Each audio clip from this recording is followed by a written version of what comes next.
दर्शन TV के सभी दर्शकों को मेरा प्यार भरा जय यीशु। दिसंबर 14 आज के दिन हम क्रूस के संत यूहन्ना का पर्व मनाते हैं।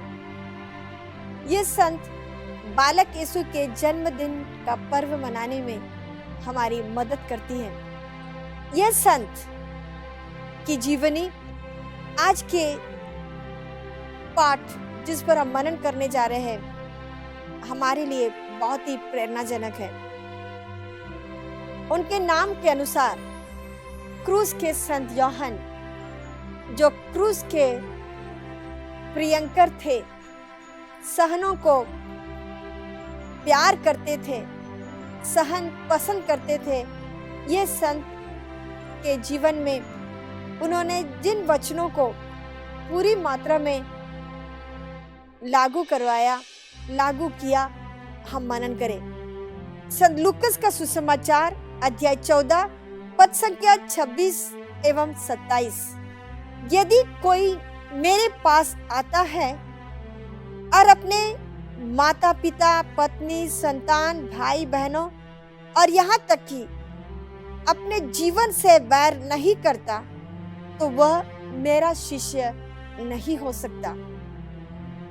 जो अपना क्रूस उठाकर मेरा अनुसरण नहीं करता वह मेरा शिष्य नहीं हो सकता।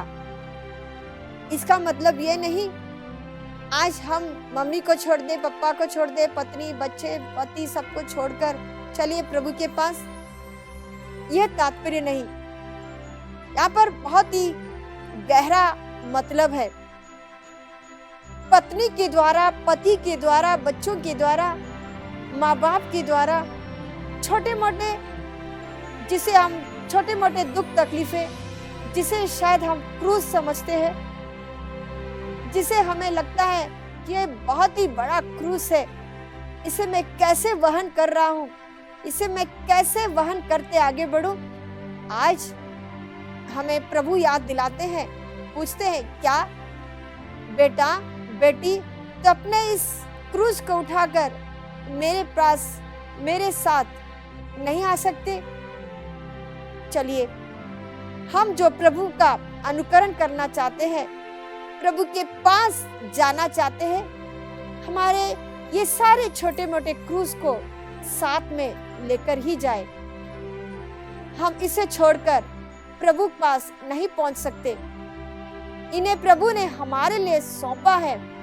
यूहन्ना का सुसमाचार अध्याय 6 पद संख्या 27 और 39 में हम देखते हैं, जिन्हें प्रभु ने मुझे सौंपा है उनमें से एक का भी मैंने सर्वनाश होने नहीं दिया। पति, पत्नी, बच्चे, माँ बाप प्रभु के द्वारा आपको सौंपे गए हैं। यदि वे उनके द्वारा जो भी दुख तकलीफें आपको झेलनी पड़ती है, हमें झेलना पड़ता है, हम उन्हें प्रभु के द्वारा दी गई क्रूस ही समझे और उस क्रूस को लेकर ही हम प्रभु के समक्ष जाए, प्रभु से अनुग्रह प्राप्त करें। संत पेत्रुस हमें अपने पत्रों के द्वारा याद दिलाते हैं। संत पेत्रुस का पहला पत्र अध्याय 3 पद संख्या 13 से 15 तक। यदि आप भलाई करने में लगे रहेंगे तो कौन आपके साथ बुराई करेगा। हम भलाई कर रहे हैं तो हमारे साथ कोई बुराई कर सकता है। यदि कोई करे भी तो उस बुराई को हटाने के लिए, दूर करने के लिए, उससे हट कर रहने के लिए जो तकलीफें, परेशानियां हमें झेलनी पड़ेगी, प्रभु आज हमें कहते हैं कि वही क्रूस को लेकर आप मेरे पास आए। और यदि आपको धार्मिकता के कारण दुख सहना पड़ता है तो आप धन्य हैं। आप उन लोगों से तो न तो डरे और न घबराए। अपने हृदय में प्रभु मसीह पर श्रद्धा रखें और आप लोग आपकी आशा के आधार के विषय में आपसे प्रश्न करते हैं, उन्हें विनम्रता तथा आदर के साथ उत्तर देने के लिए तैयार हो जाए। हम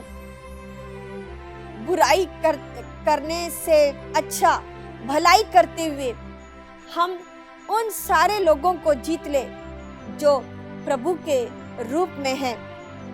यदि ईश्वर की इच्छा यह है तो बुराई करने की अपेक्षा भलाई करने के कारण दुख भोगना कहीं अच्छा है।